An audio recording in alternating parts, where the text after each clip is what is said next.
Ma'am, we're live now. We'll start at 7. Okay, it's still 2 minutes. 2 minutes left, yeah.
Okay, let's start now.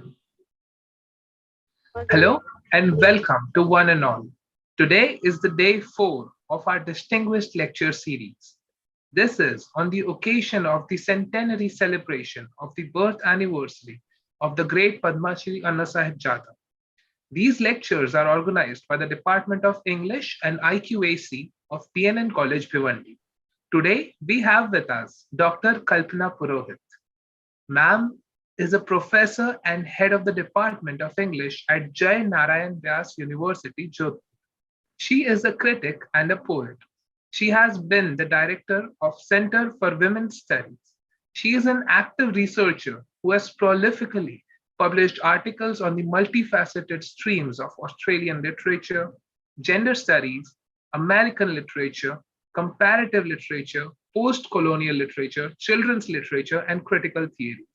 She has 11 books and 72 papers to her credit. Her interest in translation is richly invested in Rajasthani and Hindi literature.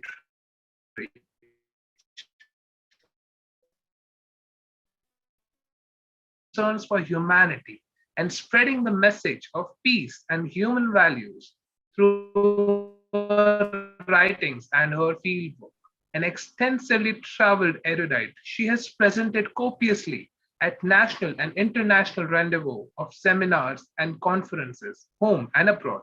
Today, ma'am shall be talking with us about the social title. Please take over.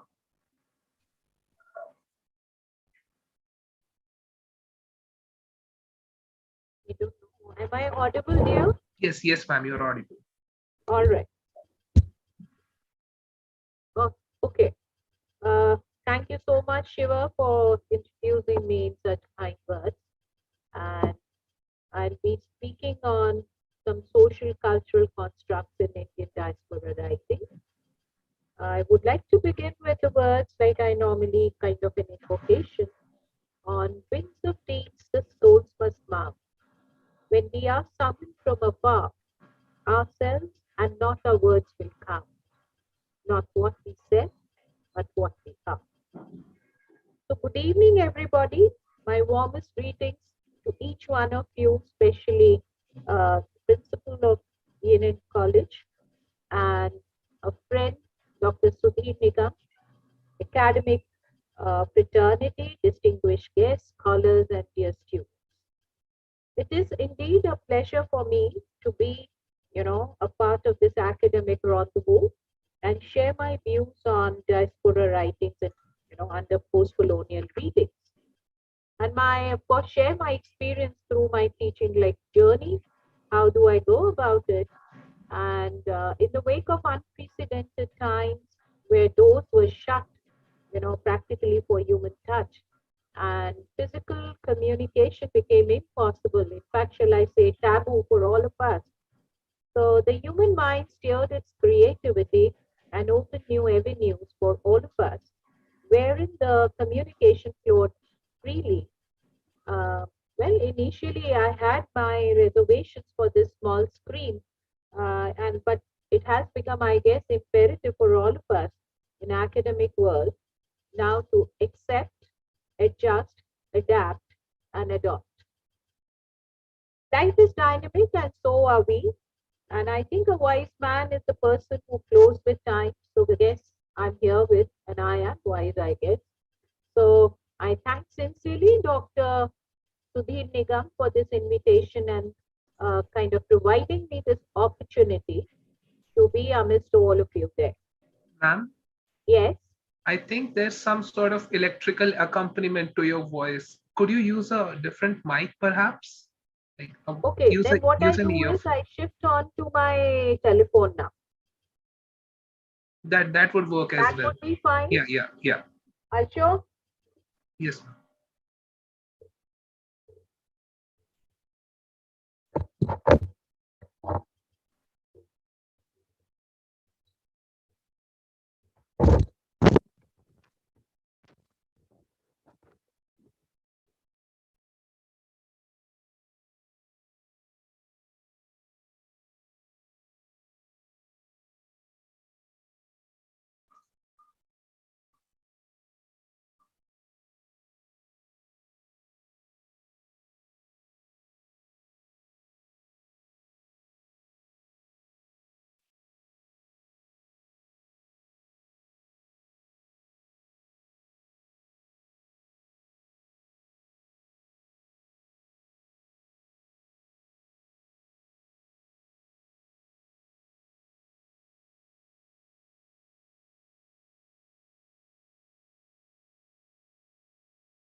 Is that okay now, Shiva? Yes, ma'am. It's perfect, ma'am. Yeah, okay. So I was thanking Professor Sudhir Nikam for inviting me and giving me an opportunity to be amidst all of you there. And at the same time, of course, I have all sympathies for the listeners because it's not easy to concentrate for 45, 50 minutes there. So I beseech your patience, each one of you, and lend me your ears. Well, in this ever fast changing world, we as teachers have to continuously update ourselves, because there is constantly shift in the cultural and intellectual paradigms also. So the role of a teacher is not only to teach, but teach with a vision. And that's very important for all of us, while maintaining the academic integrity and work on the lines of authenticity, adequacy, and desirability. Now, teaching for me had been an absolute pleasure. It's always at best about elucidation. It's like about opening the texts to understanding, and it's about revealing something which is the unseen dimensions in the text, and in turn allowing the text to speak to us. So it's like teaching through pedagogies help doing that. And those pedagogies need to be defined, redefined, modified, diverse, and updated. So English studies, as most of you I can see here from English department, I'm sure, has undergone tremendous change, since past few decades with the inclusion of post-colonial literatures. And that's very important. We should understand that this literature has no doubt found a niche, in English studies, but has suddenly, like, it has gained popularity also in academic front, but then not much has been said about the ways in which it is taught to the students. That's very, it's a matter of concern for me always, because being a theory and criticism theory person, I always felt that at the level of theory and criticism, we do address to the students, but the praxis is lacuna there.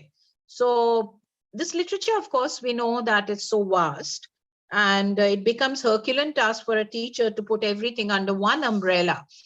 So we perceive, in fact, while teaching, we perceive two challenges before venturing into teaching post-colonial studies.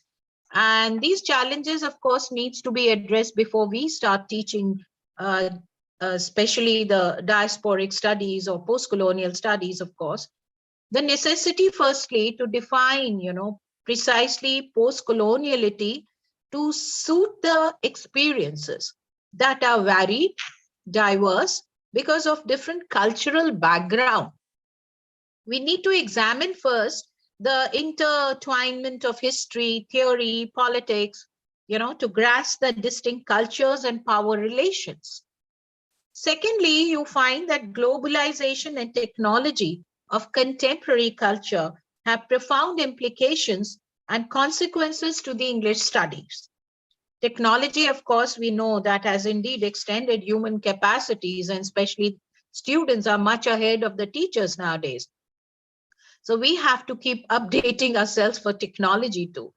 Now, with these concerns, we can combat by adopting some models, which I suggest normally, where I quote Boehmer's methodology or models for teaching post-colonial literature. And namely, there are two models, regional model and theoretical model. So from the first model, we have literatures from independent post-colonial countries. That is included here. And in second model, you have issues like marginality, hybridity, gender.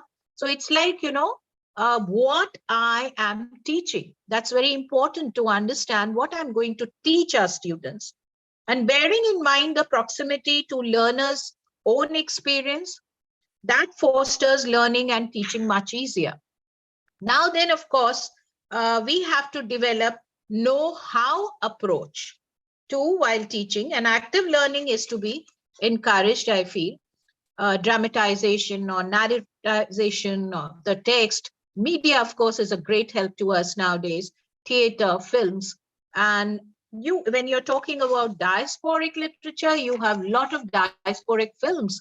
So it's much easier to address, and teach these students, and then you can encourage the creativity and active participation of the students, and also you can make the text alive for them.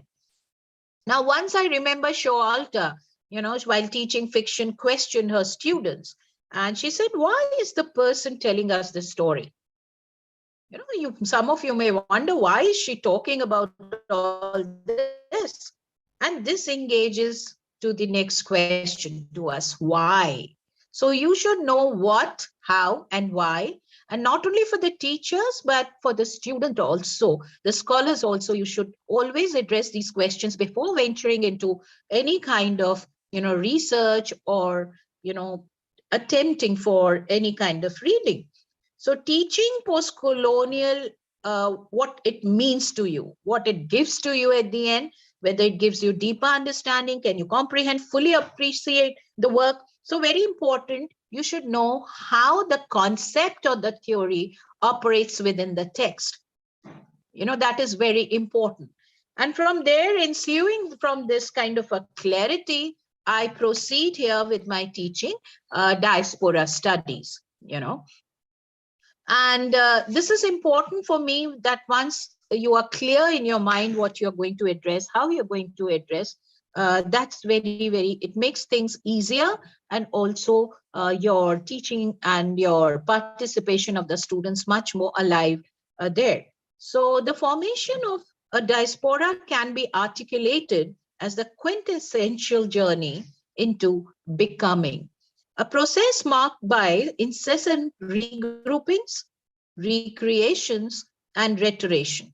Together, these stressed actions strive to open up new spaces of discursive and performative post-colonial consciousness. And that's a Nigerian curator, a critic had quoted. I quoted from that.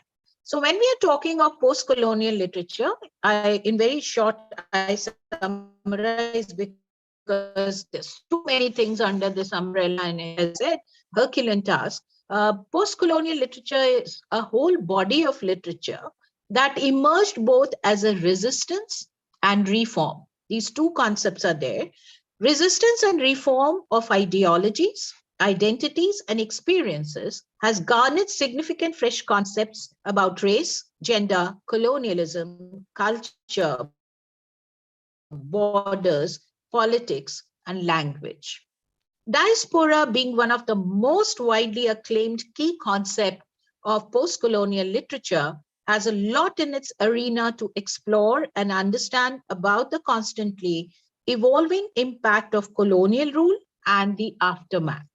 The writers of Diaspora not only aim to create a new genre of literature, but also a literature that lays its roots in the past experiences, takes the nourishment from those experiences, and grows its branches in the present scenario that will bear the fruits of future.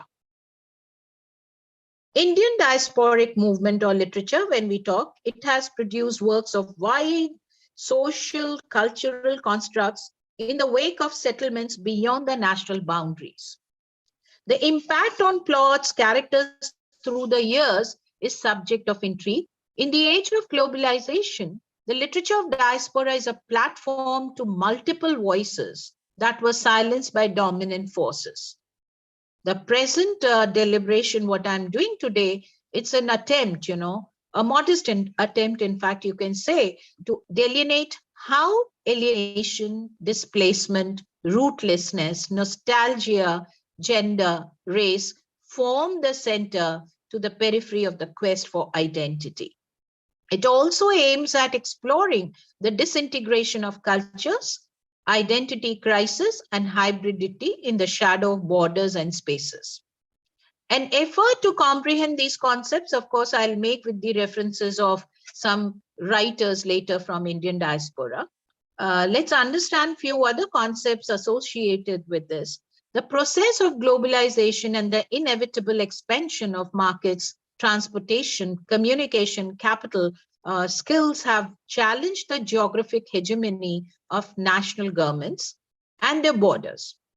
Now, globalization transcends territory, location, distance, borders, and has been accompanied by rapid migration of people across borders and has raised questions about identity, citizenship, and nationality.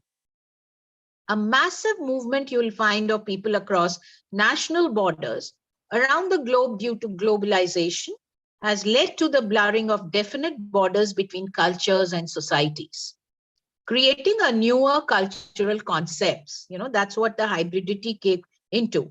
Now, post-colonial literature stands at the outset, and especially in the beginning of globalization, post that has produced works about race, colonialism, politics, language, identity crisis. And these literary creations are crucial in forging new cultural identities. And diaspora is one of the single most influential concept that builds the background to these cultural and social constructs. Now, a diaspora is a social construct founded on feeling, consciousness, memory, mythology. You have history, meaningful narratives, group identity, longings, dreams, virtual elements, all of which play an important role in establishing a diaspora reality for all of us.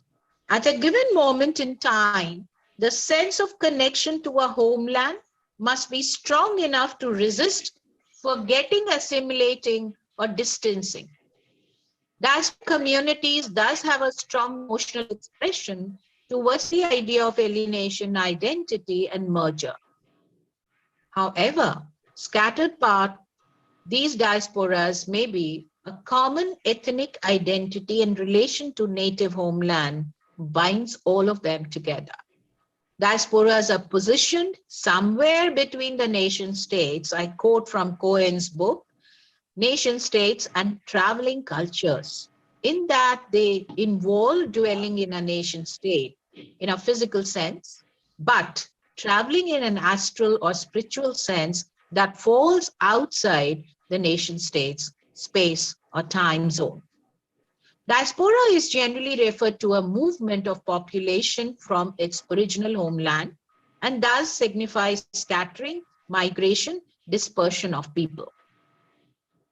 These migrated people, whatever the reason for migration, may it could be social, political, financial, no matter what, whether they are migrated for trade, commerce, as religious preachers, laborers, expatriates or refugees, exiles, whether exile is forced or voluntary or as a guest worker, all they have one common thing, and that is, as well as they have differences, but they are considered as a migrated population. A majority of them are international migrants who are potential immigrants in countries of their destination and who often converge into diasporic communities. They form the communities there, and these migrants not only take their skills and expertise there, but they have their own culture, they have their own lifestyle with them. This displacement and settlement procure deep socio-cultural experiences when they're moving there, which can be understood under the umbrella of diaspora, and that has undergone a significant and diverse evolution in the field of social sciences. The connotations, it has a number of connotations when we are reading about diaspora studies, and it has evolved over the times, undergone that diverse kind of evolution there.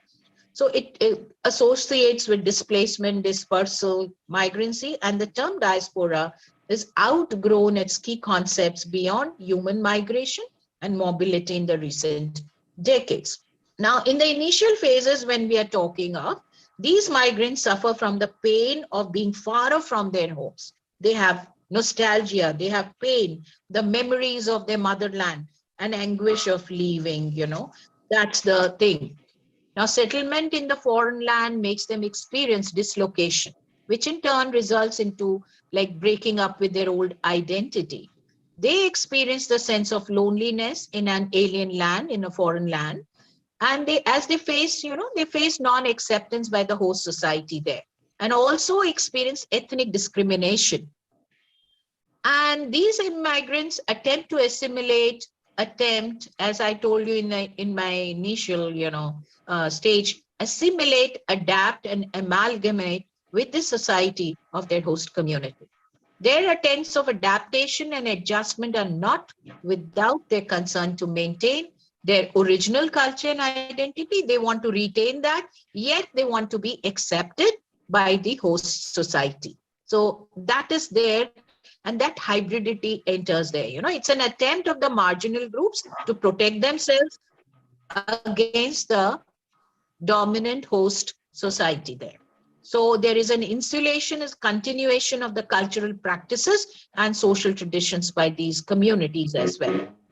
It has also been observed, going back to the original land or motherland, that's a natural desire of many diasporas. And this natural desire may well become a perpetual kind of a longing, which we say sometimes utopian longing. On the other hand, you have strict alliance with the, alliance with the co-ethnic members in the host land. And this takes them back on the reality of the country which they are living now, where they are residing now. So they don't want to be, at loss with gratitude for the host country. And yet at the same time, it's a mixture of emotions for these people, frustrations, hope, joy, sorrow, nostalgia. So, that's the kind of at the core of this diasporic position we find. And to make matters worse, we find that this is very complicated because this community, they are living two kinds of, life there. But then they may also greatly differ. There are communities formed, diasporic communities in host lands, but they may differ in terms of race, class, gender, or ethnicity. Yet they can be formed, or they fall under this diaspora world. And they form their own cultural identity that is based on a constant struggle within the community, outside the community, within the state. And this struggle keeps on changing, ever changing, ever reforming. It's a complex process for them. So the literature created around past 1 century is largely dominated by diaspora writings, and it has witnessed the end of colonial power, empire, and the dawn of independence, of globalization, thus creating a platform to reform, research, and revive the lost identities. With, of course, they wake up with a new, independent existence. Am I audible?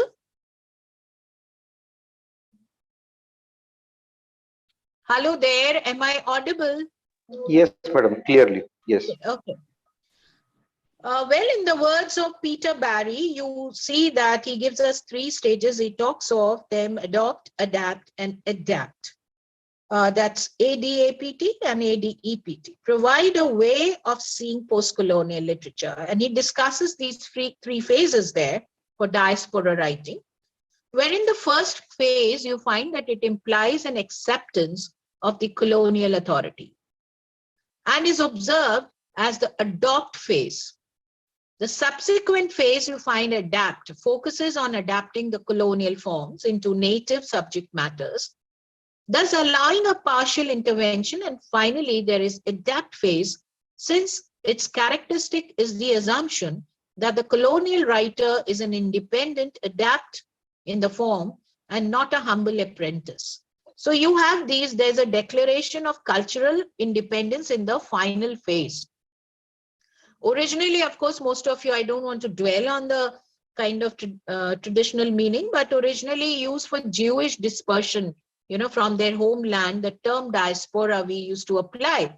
And over the years, it evolved to the meaning now as metaphoric designation also for immigrants, exiles, refugees, who keep on shuttling due to multiple reasons across the globe. Africa, the Middle East, Indian subcontinent, all form the breeding grounds of diasporic literature, and thus provide the most extensive works that create and explore the key concepts of postcolonial studies. South Asia, which reflects the nations of Indian subcontinent. The concept of South Asia has been subject of confusion in a lot of debates, in regard to sociological identity, because, since it encompasses distinctly, differently in the categories of people who trace their origins either directly to Indian subcontinent, India, Pakistan, Sri Lanka, Bangladesh, or else indirectly through their ancestors who migrated to East and South Africa, especially Fiji, Caribbean, East and Southeast Asia, elsewhere. So being South Asian refers not so much to individual personal qualities as to social characteristics that have been constructed and reconstructed in terms of historical and social relations, social political context. As mentioned earlier, migration, of course, is a subject to various reasons, but diaspora migration differs from other types of migrations. In that, in many cases, it's based on claims to a natural right, they say, to return to a historic homeland. In this type of migration, you find ethnic, religious criteria that is also used to claim the right to return and entitlement to specific benefits. So it's correctly assumed that diasporas are always as a result of exile. It's not that. It's many cases you find, perhaps most cases, migrant seeks to become part of the host society and culture. And many relegate their previous cultural baggages to their, past. So wherein such one finds, diasporic movements are not that make them different from migrations based on other grounds, but it's like observe that the continuous reawakened attachment and loyalty to their culture of the native land they left. And the sense of diaspora is associated with these 3 references: the diaspora group itself, the community, the host society where they're living at present, and the homeland. So these 3, you will find the references in the writings of diaspora: the group itself as a community, the host society where they're residing at present, and the homeland which they left behind. Now, these writings unfold the experiences of unsettlement and dislocation at some or the other level in the writings.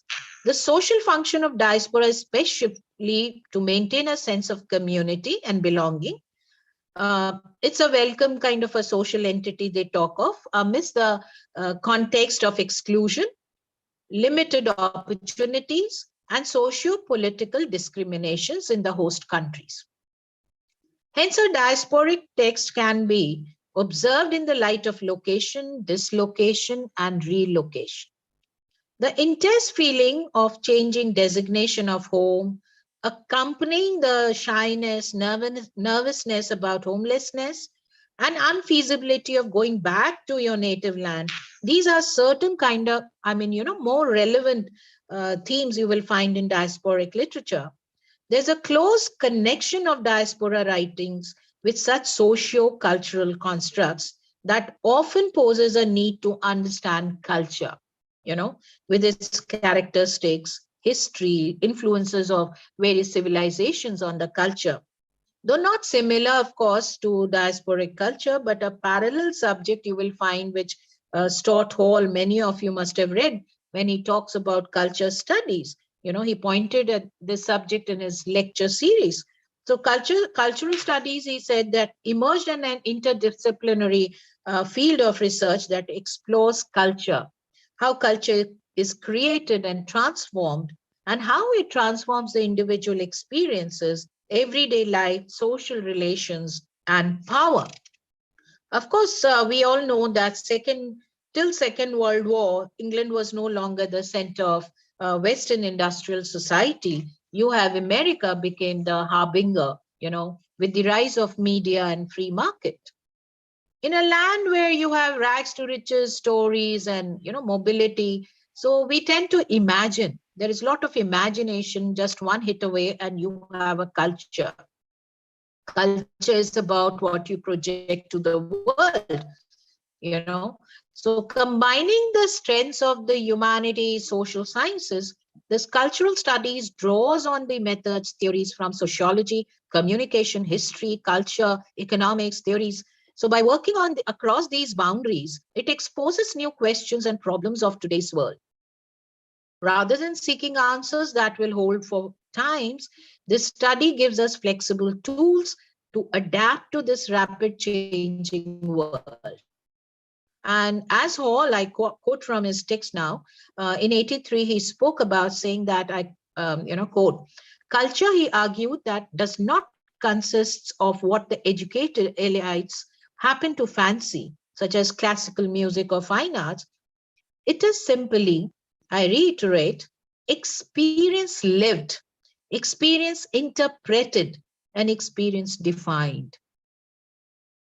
And it can tell us things about world, he believed, all traditional studies of culture, politics, economics alone could not.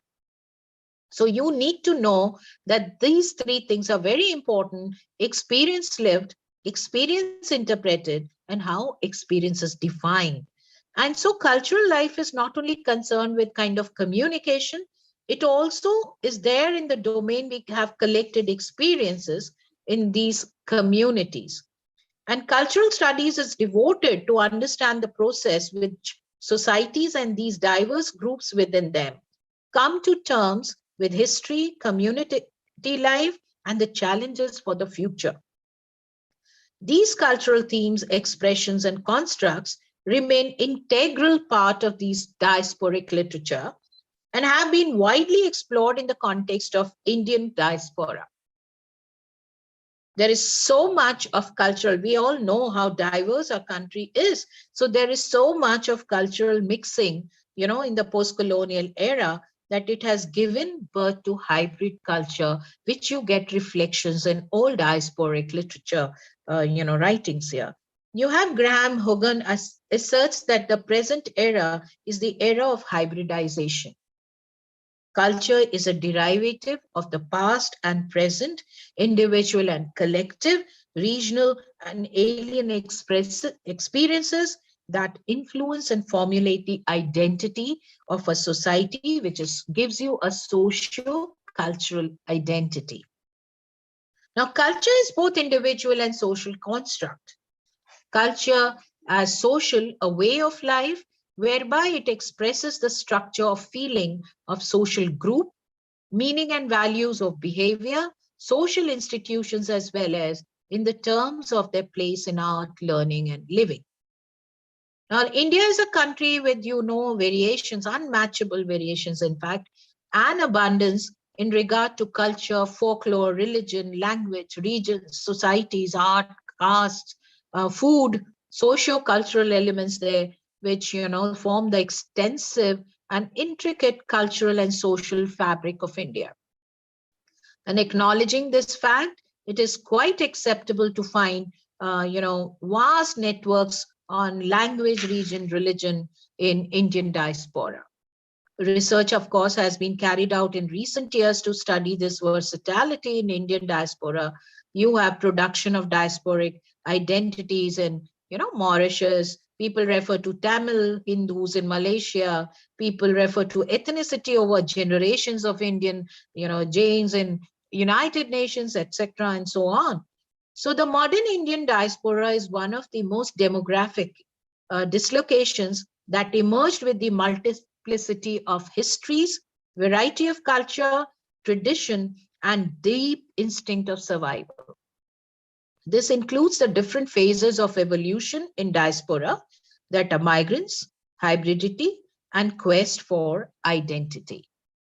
Thus, a contemporary writer, whether in India or abroad, writes from a different perspectives. Every person has a different perspective, these people. So you can't say he's a diaspora writer. So you will find there is, similarity can be there, yet there can be dissimilarities, but very lot of issues are very common of hybridity, quest for identity. So regarding this, of course, I remember Salman Rushdie, one of the prominent creators of this Indian diaspora writing. He had observed in one of his articles, and I quote here, that's from the Indian writer in England. We are Hindus who have crossed black water. We are Muslims who eat pork. Further, as my use of Christian notion of the fall indicates, we are now partly of the West. Our identity at once is plural and partial at the same time. Sometimes we feel that we straddle between two cultures. So the post-colonial condition entails this experience of loss and the ability to inhabit multiple spaces simultaneously.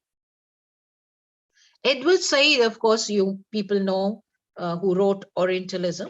He also observed identity in the light of mixed notions of belonging and longing. And he goes on to write in his another piece of work, Culture and Imperialism. I quote, between domains, between forms, between homes, between language. So this betweenness is highlighted there, and even Salman Rushdie said that, once that one physical alienation from India almost inevitably means that we will not be capable of redeeming precisely the thing that was lost. So in imagination, that's an imaginary homeland he creates. He says, Indians of mind. So they are just fictional and they are not actual cities or villages. So this kind of a literature of Indian diaspora constitutes an important part of, post-colonial literature. And some better known authors we know in the archives include V.S. Naipaul, Mistry, Rohitan Mistry, Bharti Mukherjee. You have Amitav Ghosh, Jhumpa Lahiri, Anita Desai, Vasanji, Kiran Desai. So while, the first generation immigrants from India constantly nurse their grievances against the homeland, the second and third generation look at India without any prejudices. And in fact, you will find that they take pride in India's accomplishments. For them, India is actually a brand name which they can use for their advancement, and they become true assets for the country. So this feeling of elation at India's exalted status is at present you will find in the writings of young people.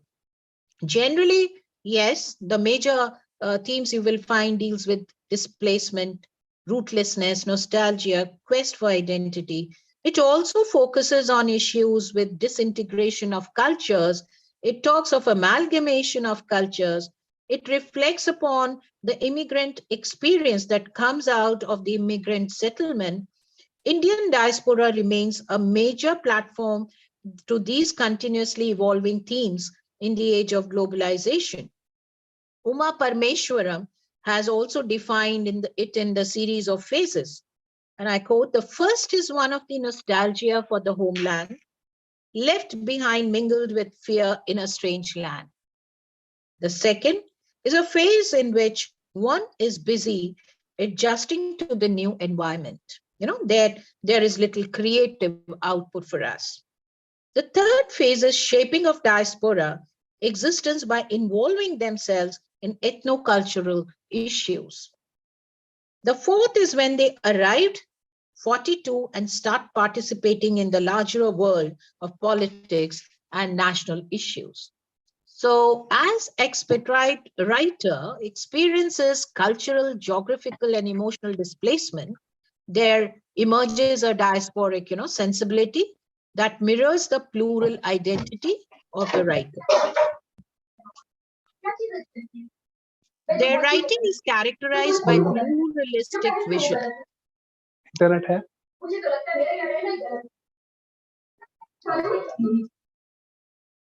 There's some disturbance. Am I audible? Shiva, I'm audible? Yes, madam, you are audible. Okay. Pluralistic vision I'm talking about, there's a constant shifting between two worlds, voyaging back and forth between two locales, and the outcome of the existential kind of political and metaphysical unsettlement we can see. So the safety of these members often, of course, provides an illusion of homes and shelter from an alien, hostile society. So there is they're caught in the binary oppositions as someone outsider and as others. So this, of course, sometimes you find in these discourses. Arnold, of course, Itwaru in the Invention of Canada stated, that the immigrant writer is not merely the author who speaks about the immigrant experiences, but he himself has lived it, that he shares that experience with us, one whose response is an, kind of eruption of words or metaphors or images, one who's familiar with inside. And so he shares in the, in that context. So he's not only an immigrant writer sharing the experience of others, but he himself has gone through it. And these novelists, of course, investigate the cultural displacement also and its impact. So the uprooted immigrant face varied situations, your problems of rejection, acceptance. If accepted, the problem would be an adjustment, coping with anxiety, disappointment, isolation. And finally, they may face failure and rejection. If rejection is there, the works of these writers depict the cultural uprootedness, never-ending experiences of social rejection. These are central, themes, sorry. Another theme you will find that class and gender also play an important role in shaping of these diaspora writings. But not only, they also diasporas interface with cultures. And the major theme in diasporic writing is their occupation of liminal space. So this writing remains an outsider looking at a new culture as an outsider to the homeland, and in the past of the space that has altered in their absence. So just give me, do I have, Sudhi, just 10 minutes? You do, ma'am, yes. Okay. So another significant theme is dual identity, the conflict between a person's ethnic inheritance and individual identity as well. And this kind of an issue develops, a desire, a tension between that desire for assimilation and the need for ethnic identity. So these are the kind of, conflicts you will find in these writings, conflict between generations, between parents, mothers and fathers who wish to preserve cultural ethnicity, and children want the liberty to maintain their individuality. So these kind of things you will find, people who share I skip from what I have been writing, but yes, I'd like to talk about boundaries of self. In the diasporic experience, you will find there are boundaries of the self. And because, it may look as fluid as ever, but post-colonial concept, if you see, the hybridity and liminality comes to the fore. And that is very important for us to understand.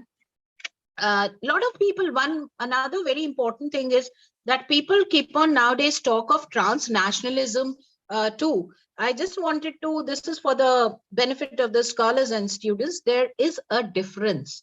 There's a difference, increasingly the migrants are shuttling between countries and, home, rather than settling in one state.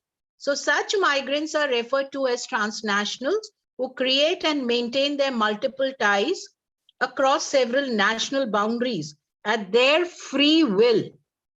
Now, transnationalism has been defined as social process whereby migrants operate in social fields that that transgress the geographical, political, and cultural boundaries. So one has to understand it's not the same.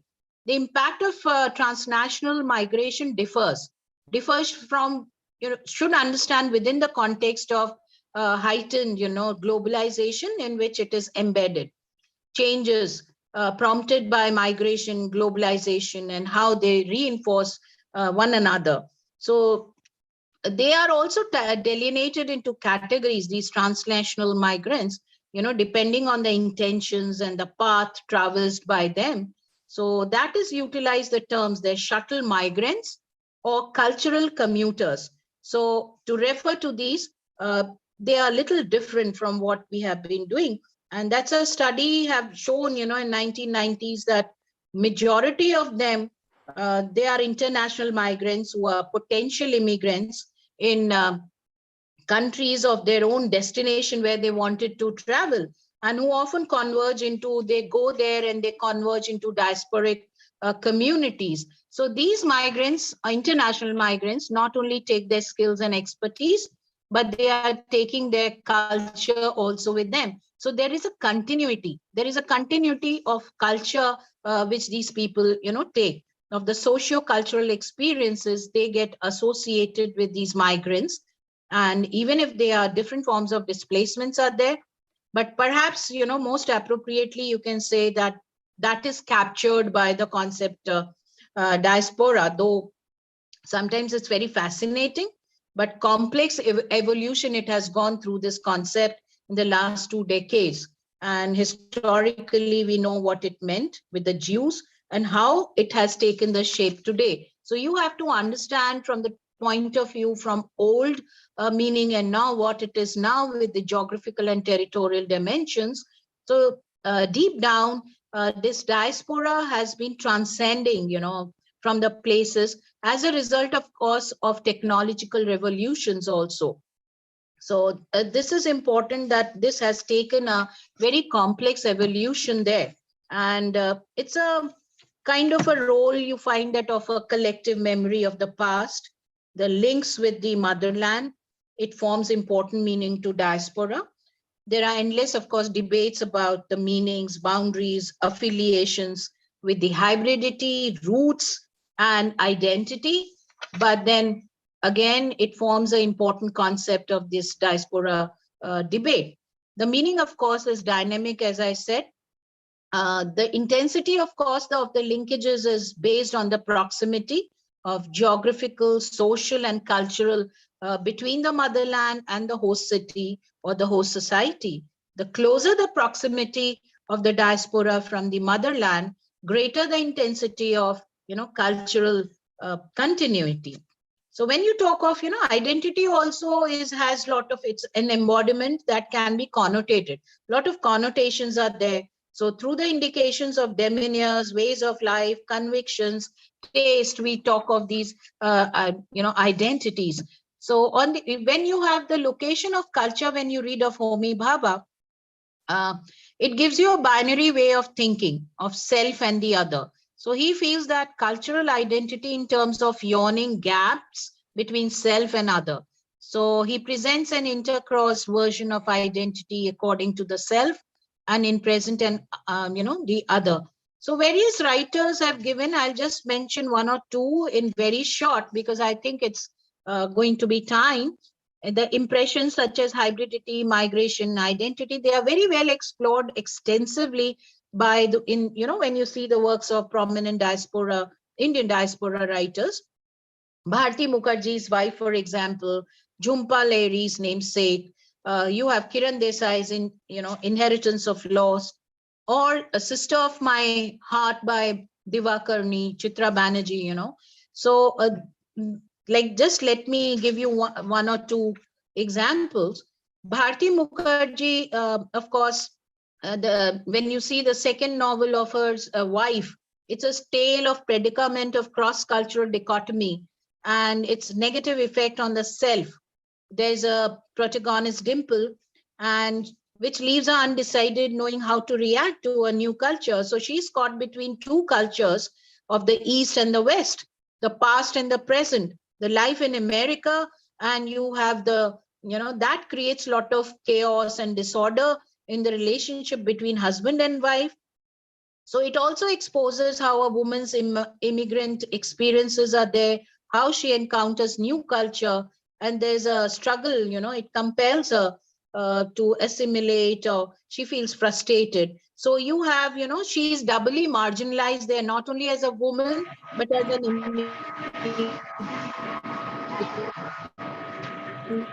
you find the discrimination there. She alienated. She feels alienation. So all this is also portrayed in her Tiger's Daughters, Canadian Stories of Darkness. So she has shown the dual cultural shock in her works, the migration and cultural transplants, how it creates a crisis of identity, and how a final reconciliation to the problem of a displaced person in America as well as in India. Similarly, and she, of course, gives you the themes of cultural displacement and search for identity in her novel Wife. Similarly, when you go through Jhumpa Lahiri's works, there is a certain experience of being foreign, in the namesake. And there is a portrayal again of this immigrant experience. And her characters again deal with the complex issues of cultural and generation gaps. So from Calcutta, Boston, and then New York City. So there are nuances involved where you have, caught between two conflictual cultures. So, of course, there are religious, social, ideological differences also are discussed in or explored in her, works. So portrayal of loss, misery, nostalgia, all these themes which I have already referred to, there is a search for identity with those conflictual cultures in the background. So you will find that similar writings you will find in another woman, Kiran Desai's Inheritance of Loss. And it stands as a finest work of Indian diaspora literature, staging multiple diasporic inner experiences, people away from their homeland. This novel is set in New York City, and then the past takes you back. Polytemporal technique is there. You have Kalimpong, a small town in India, northeastern Himalayas. So it's a tale of that. And again, arguably you will find the charming portions of the novel suggest that how there is a conflict and immigration problems are viewed from different angles. So this is very interesting read. I think you people can talk about the diasporic cultural conflicts there that pose the concept of even sub-nationalism, subaltern experiences. You have identity crisis. All these experiences have been extensively weaved into this masterpiece. I refer to this Banerjee's Sister of My Heart.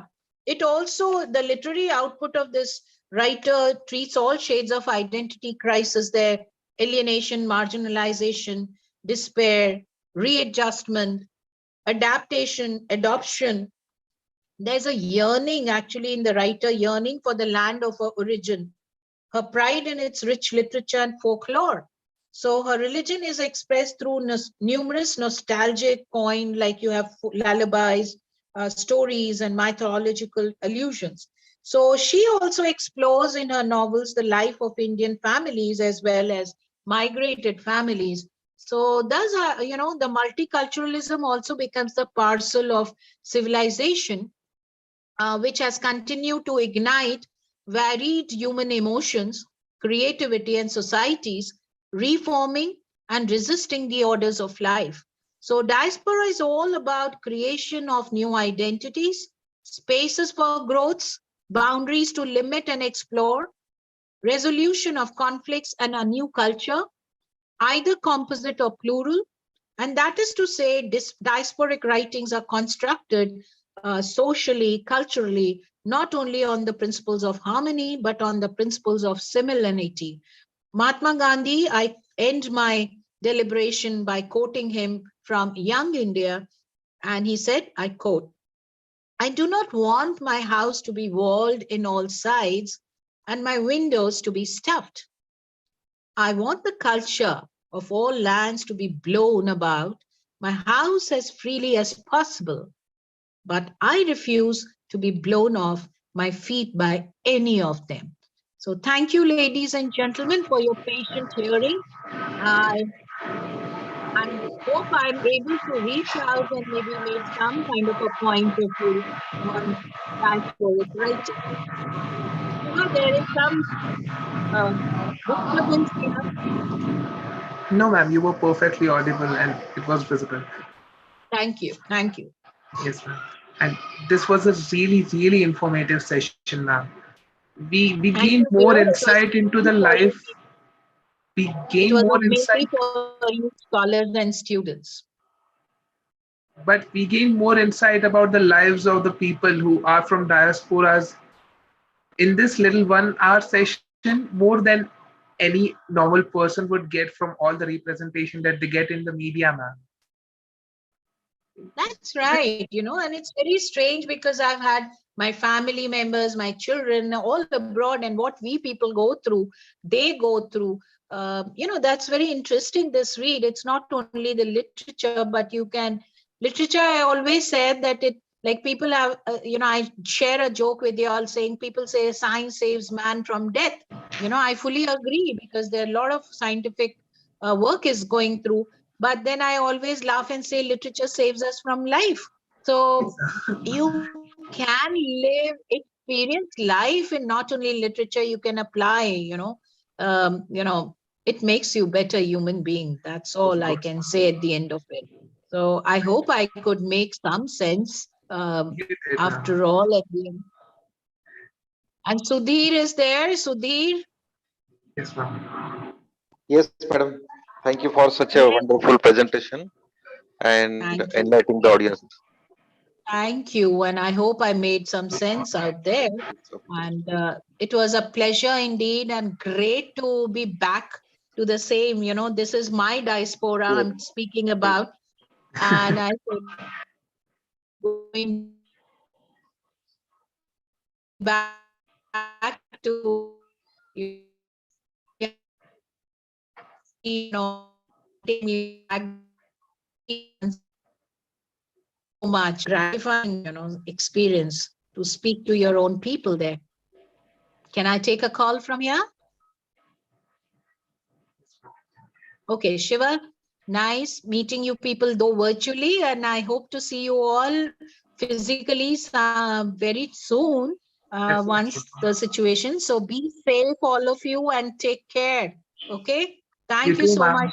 ladies Thank you very and much, gentlemen. ma'am. Thank you, dear. Thank you so much. All right. So before we end today's session, I would like to briefly summarize. One second, I'll just pin myself. Yeah. Okay. So before we end today's session, I would like to briefly summarize the things we learned in the session. We learned about the conventional and the new meanings of diasporas. We learned about their evolution and the problems that peoples in diasporas face, like loneliness and discrimination. how they adapt, and how they create for themselves their beautiful little lives. Indian diasporic writings largely focus on themes like homeland, dislocation, displacement, feeling of loss, alienation, cultural identity crisis, ethnicity, etc. The list can go on.